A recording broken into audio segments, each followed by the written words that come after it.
Hey guys, Jonathan here, and I've got the new LEGO Star Wars UCS Venator here thanks to LEGO sending it my way early. Of course, all thoughts in this video are my own, and this set is absolutely bonkers. The retail price is going to be $650, and it comes out on October 1st for LEGO Insiders and October 4th for everybody else. This absolute behemoth is 13 inches tall, 22 inches wide, 43 inches long, and has 5,374 pieces. Now, like I said, this set does retail for $650, which is obviously a lot of money and ranks it toward the top of the most expensive LEGO Star Wars sets ever, so the scope of this video is going to be whether or not that price is worth it. I had a lot of fun building it. There are a lot of really unique techniques for getting sloped angles and things like that of course we'll look at in this video, but the set kept reinventing itself as I was building it.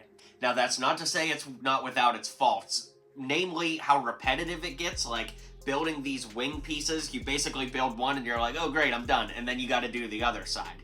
I get that there's some people that might find that therapeutic to like do mirror builds, but I found myself getting just a little bit bored building the same thing over and over, and you know, it's the nature of the beast, but with Star Wars sets, they are kind of just big gray behemoths, so there is an element of that gets a little bit, I guess, mundane as well, but overall, it's a lot of fun, and I absolutely love the set once it's all finished. Now, speaking of finishing the set, it took about 6 hours for me to build this. I watched Attack of the Clones, then I watched Revenge of the Sith, and then I watched philosophy videos on YouTube, because that's what I always do. But I absolutely loved the build experience, and it was a lot of fun. Speaking of the build experience, the first thing we should talk about is there's no interior on this ship. As you can see here, I filmed this before I started putting the panels on. Unfortunately, the inside is pretty hollowed out, just like the Star Destroyer before it. So while the final build is really cool, like the exterior build, it's just that. There's no interior, and that's something I was really hoping for, especially when we go back and look at that video and see that there is space in there that maybe they could have done something, but I can understand why they ultimately didn't. I'm just saying I really wish that they would have. Also, when you open up the boxes to get the pieces out, you get stylized boxes. So you can see box number 1 here has some Revenge of the Sith art on it on both sides. And then the second box down here also has some more art from the movie. So we'll flip both of those around to see this side. And yeah, it's really, really great. I love those. So I think the best way to tackle this, because it's such a big set, is to start at the front and work our way back to the engines. That way we don't miss any details as we go over the entire build. But first, we'll take a look at those minifigs. And before that, if you haven't already, be sure to hit like and subscribe. So we'll start off by taking a look at the minifigures and the display stand they come on. You can see that these are both printed pieces, which is actually really nice this time around. This Clone Wars 20 piece is nice, although in my mind, I associate the Venator a lot more with like the 2008 Clone Wars, and the 20th anniversary is celebrating this version of the Clone Wars, like the original version. So I grew up on those too, so that was all well and fine. I don't know, it just seems a little bit odd to like have Rex and Yularen in here when they're not really in the original Clone Wars. So anyways, back to the plot. We've got a very nice print on this big tile piece here, so this is not a sticker, it's actually printed, and that's good. But one thing to talk about is see how this has a little bit of give in my hand? The place where the two plates connect are underneath these bricks, and unfortunately the connection there is a little bit weak, so not that you're really going to be moving this around or playing with it, but it's a little bit of a bummer to me that there's so much flexibility there. Not really a huge nitpick, but definitely worth pointing out. Our first minifig is Admiral Yularen. Now, the first thing to talk about is the color of the figure's suit. In the show, it's a little bit more of an olive color than it is gray, so that is a bit off-putting. However, had they given us the olive color scheme, they definitely wouldn't have given us the dual-molded legs, so I guess it's a coin toss what you might have preferred one way or the other. It doesn't look bad, I'm just saying compared to the actual reference image, it's not super accurate. They did get his ranking buttons right, which is nice, and then as we move up to the head, it's definitely a really nice print with the mustache on both sides and a little bit of an inquisitive look on this side. I will say, though, that the hairpiece doesn't feel super accurate to me either. I feel like it makes him look a little bit more youthful than he appears in the reference image. I'm not really sure what hairpiece I would have suggested, but I just don't know if this was the right one. What do you guys think? And of course, the star of the show is Phase 2 Captain Rex. Now, this figure is really great with one exception. Of course, I really think he should have come with a waist cape. As you can see, if we lift his guns up, they kind of printed it on the sides of the legs so that you can see the illusion is supposed to be there, but then you literally turn him just a little bit and see all that white, and it's really not great. Look, it's a $650 set, and Scarlet Witch in the LEGO Avengers Endgame Final Battle set got a waist cape, and that set's only $100. So how Rex didn't get a cape in a $650 set is beyond me.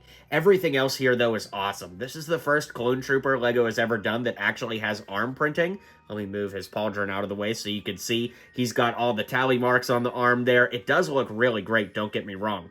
The torso has awesome printing as well. We've got the, little things up on his shoulder there. The belt really does look phenomenal. He does get this printed pauldron, which is awesome, but again, it just makes me wonder why he couldn't get the waist cape. Got some great printing on the back as well. As we turn the helmet around, you can see he's got all the tally marks up on his forehead, as well as all of the markings he needs to have on the front and sides of the helmet. That to me looks great. Of course, the rangefinder can be moved down just like that, and you can lift this up and see that we get a brand new head for him with his inhibitor chip up on the forehead there, and overall it looks really great. This honestly is in my favorite Star Wars figures of the year and possibly of the 2020 so far. I love this figure so much, and it fits in great with this set. Speaking of, let's get into the set now.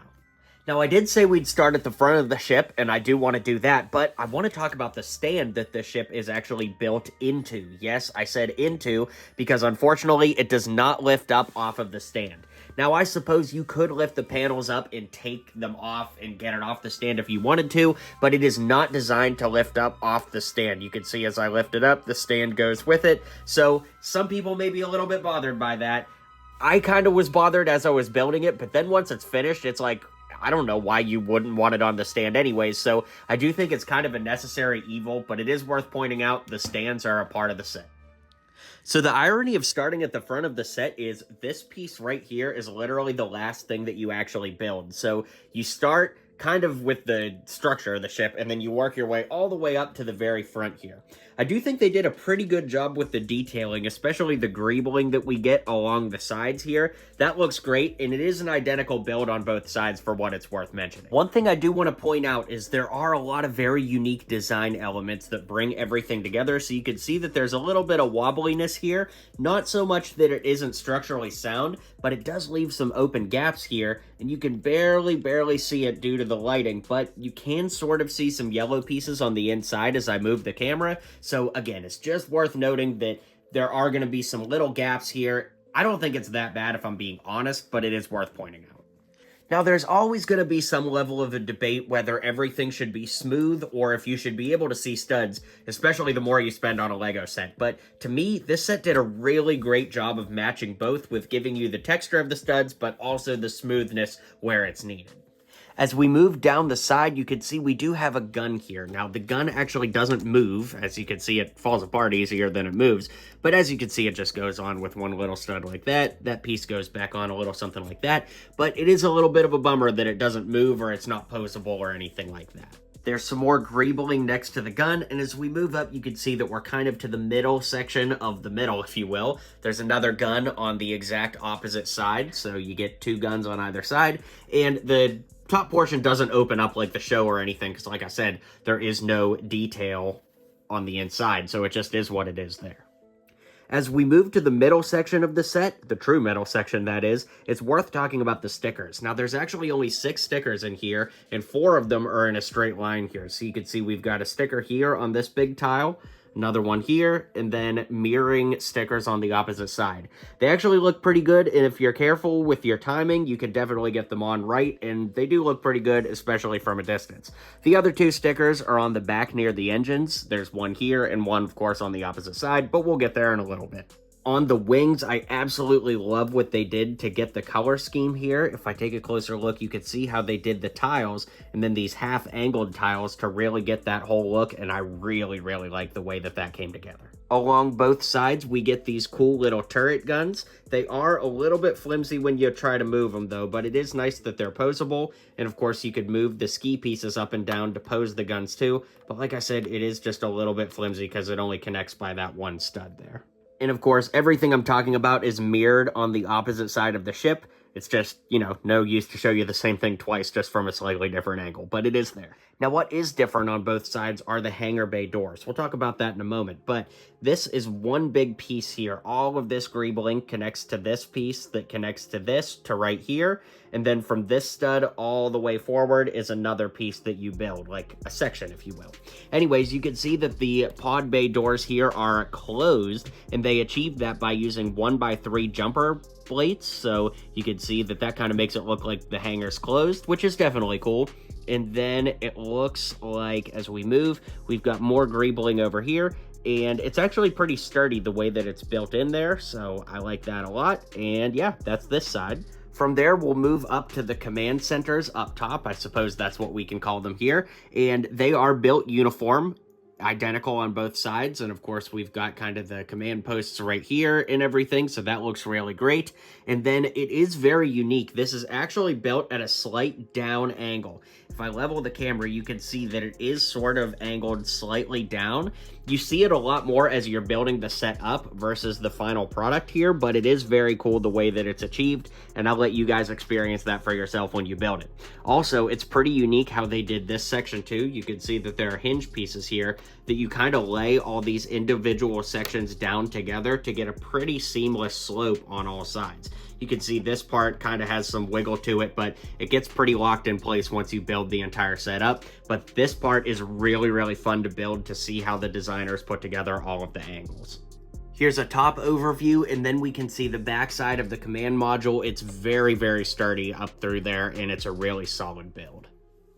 So as I put out my content and said, hey, I've got the Venator, you know, I asked to field questions from you guys, and I got a lot of questions about the engines in the back. Namely, do the engines sag? And I was like, what the heck does that mean? Well, once I built it, I could figure out what that meant.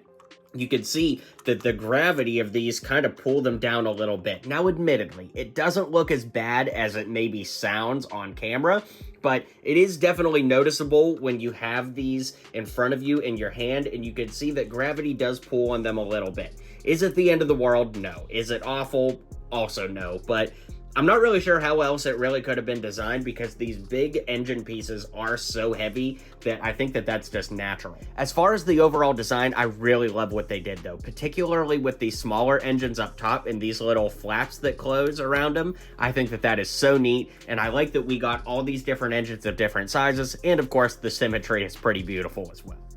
Like I said, we do get these cool little angled wing pieces here that really kind of help finish that off and give it a nice rounded look altogether. Yeah, you can see some Lego studs on the inside, but at the end of the day, I don't really think it's that big of a deal. Should you ever have to move this set, I would make sure you watch out for these little turrets. They're very cool, like, builds into the set, but you could see how easy it would be to lose one of those. So if you ever have the misfortune of having to go a long distance with this set, just make sure you keep an eye on those bad boys. And the final thing to talk about is the hangar bay on the left side of the ship. Remember, on the other side it was closed off. Well, I do like that you get some variation, and on this side you actually get a little open area. Now, what they put here is supposed to represent a Republic gunship. I honestly don't think it does that very well, and I suppose the reason for that is because the designer of this Lego set also designed the UCS gunship, and I guess he put his own little self-reference in here. And honestly, that's not really the end of the world. If I were a Lego designer, I'd do that too, but based off of what we've seen in like the advent calendars with mini builds, I feel like they could have done something a little bit better here, even if it kind of ruined the scale, if you will. That being said, I do like that there's a hangar bay at all. Those flat black pieces in the back kind of help give it some depth that isn't really there. It's like a little depth perception type exercise, but overall it's really nice. And there's only one thing to look at now, and that's the underside. Alright guys, having the ship tipped up like this has me more nervous than asking my crush to prom back in the day, but here we go.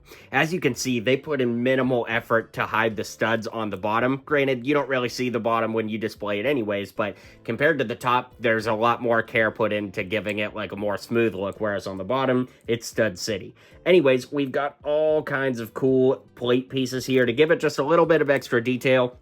As you look underneath, there is some red trim in the center that, again, this is something that I think kind of gets lost since you can't see the bottom once it's fully displayed. We also have this little area here, which is kind of like a blank spot where I suppose ships could come in and out in the show, if I remember correctly. And then we've got just some cool, like, dark gray pieces here to give it a little bit of extra detail. But like I said, I gotta set this thing down because I'm getting too nervous.